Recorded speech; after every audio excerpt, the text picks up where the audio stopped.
नमस्कार दोस्तों, आप सभी पर माता आशीर्वाद और बजरंगबली की कृपा सदैव बनी रहे। ईश्वर हमसे लगातार संपर्क करता है और हर वक्त हमारे चारों ओर मौजूद होता है, लेकिन फिर भी इतनी विशाल मौजूदगी के बाद भी हमें उसका अनुभव नहीं हो पाता।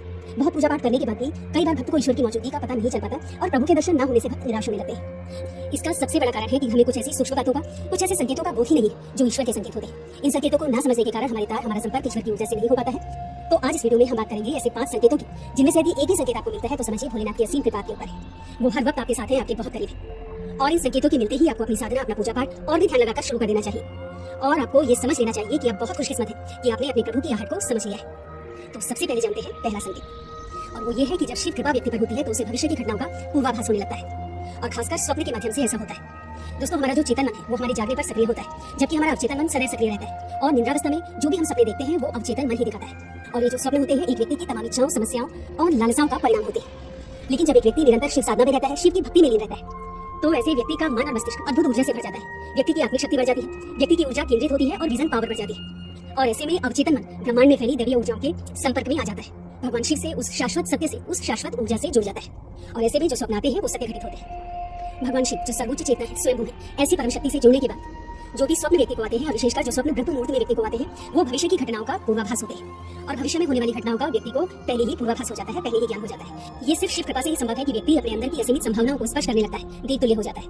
और ऐसे पूर्वाभास व्यक्ति को न सिर्फ स्वप्न में बल्कि किसी भी समय हो सकते हैं जो साधारण चेतना के स्तर पर अनुभव करना असंभव है। तो ये शिव कृपा का बहुत ही खास संकेत है। दूसरा संकेत शिव कृपा का है कि जो भी वाणी आप बोलते हो वो सत्य हो जाती है। विशेषकर जब आप ध्यान कर रहे होते हो तो उस समय मन में अकस्मात कोई विचार आ जाता है, या ध्यान के तुरंत बाद आप कुछ बोलते हो तो वो वास्तव में घटित हो जाता है। तो ये शिव कृपा का एक बहुत बड़ा संकेत है।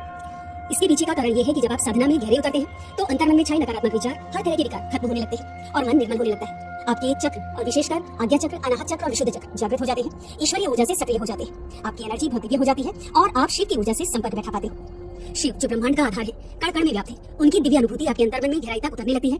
तब उस स्थिति में आप जो भी बोलते हो या जो भी विचार आपको आते हैं वो मिथ्या प्रलाप न होकर बहुत प्रभावपूर्ण हो जाते हैं और आपका बोला हुआ सत्य हो जाता है। वाक सिद्धि की तरफ आप बढ़ने लगते हैं। तो ये शिव कृपा से ही संभव हो पाता है।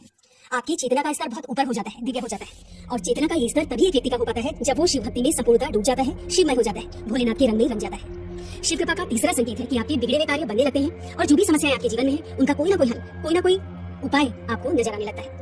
दोस्तों, हर व्यक्ति के जीवन में बहुत सी समस्याएं और बहुत से चैलेंजेस होते हैं और कई बार रास्ता ऐसे हालातों से उबरने का उसे नजर नहीं आता। लेकिन यदि भोलेनाथ की कृपा व्यक्ति के जीवन में हो तो उसे कोई ना कोई रास्ता जरूर नजर आता है। और ऐसा ज्यादातर तब होता है जब आप शिव भक्ति में लीन होते हैं, बहुत गहरे डूबे हुए होते हैं। तो अचानक ही आपके मस्तिष्क में कुछ ऐसे विचार, कुछ ऐसे संकेत आते हैं जो आपकी समस्या से जुड़े हुए होते हैं, और उस समस्या से उबरने का कोई ना कोई रास्ता एक विचार के रूप में आपके दिमाग में आता है। और दैवीय कृपा से कुछ ऐसे संकेत आपको मिलते हैं जो आपकी उलझनों से बाहर निकलने में आपकी सहायता करते हैं। और ये संभव हो पाता है भोलेनाथ की कृपा से। जब आपकी परेशानी का हल आपको मिलने लगता है, आपका जीवन ज्यादा सरल, ज्यादा बेहतर होने लगता है, तो समझिए कि शिव की ऊर्जा से आप पूरी तरह से, पूरी गहराई से जुड़ चुके हैं और वो आप पर नजर रखे हुए हैं। चौथा संकेत शिव कृपा का है कि आपकी नींद ब्रह्म मुहूर्त में खुलने लगती है। दोस्तों, ब्रह्म मुहूर्त एक ऐसा दिव्य और पवित्र पहर होता है जब समस्त दैवीय ऊर्जाएं, सकारात्मक ऊर्जाएं, जो परम सत्ता अर्थात शिव की ऊर्जा का ही एक हिस्सा है, पूरे ब्रह्मांड में फैली हुई होती है। ऐसे समय में यदि व्यक्ति की नींद स्वतः ही खुलने लगे तो ये कोई साधारण बात नहीं है। ये संकेत है कि आप शिव की ऊर्जा से जुड़ चुके हैं और ब्रह्म मुहूर्त में दैवीय संकेत, दैवीय आभास आपके अवचेतन मन में पहुंचते हैं और आपकी नींद खुल जाती है बिना किसी के जगाए, बिना किसी अलार्म के। ऐसे में आपको समझना चाहिए कि भगवान का इशारा है आपके लिए कि आपको इस समय को सोने में व्यर्थ नहीं गवाना है, बल्कि ईश्वरीय इच्छा को समझकर इसका पूरा लाभ उठाना है और भोलेनाथ की भक्ति में डूब जाना है। पांचवा संकेत जानते हैं, स्वप्न में अगर आपको शिवलिंग नजर आए, शिवालय नजर आए, या आप शिवलिंग पर जल अर्पित कर रहे हैं ये नजर आए, तो ये एक बहुत बड़ा संकेत है शिव कृपा का। दोस्तों, अगर ये स्वप्न आपको आते हैं तो आप बहुत ज्यादा भाग्यशाली हैं कि भगवान शिव के दर्शन आप स्वप्न के माध्यम से कर पा रहे हैं। इसके अलावा भगवान शिव के प्रतीक चिन्ह जैसे डमरू है, रुद्राक्ष है, सर्प है, त्रिशूल है, सांप आदि, ये सब स्वप्न में नजर आए तो ये भी शिव कृपा का एक बहुत बड़ा संकेत है। अगर इस तरह के कोई भी चिन्ह और कोई भी संकेत आपको स्वप्न में दिखते हैं तो आपको भोलेनाथ की भक्ति में और भी गहराई से और पूरे अंतर्मन से उतर जाना है। और यदि आप ऐसा कर पाते हैं तो आपके जीवन का जो परम लक्ष्य है, जो है शिव में मिलना, वो आपसे ज्यादा दूर नहीं होगा। तो दोस्तों, ये थे वो 5 संकेत जो यदि आपको मिलते हैं, जिनमें से एक भी संकेत आपको मिलता है तो समझिए कि आप बहुत खास हैं, बहुत स्पेशल हैं और बहुत भाग्यशाली हैं। ऐसे में शिव की भक्ति और भी ज्यादा डूबकर आपको करनी चाहिए। तो अगली वीडियो में बहुत जल्द मिलती हूँ। तब तक के लिए आप अपना ध्यान रखें, स्वस्थ रहिए, खुश रहिए, मस्त रहिए। जय माता दी, जय बजरंगबली।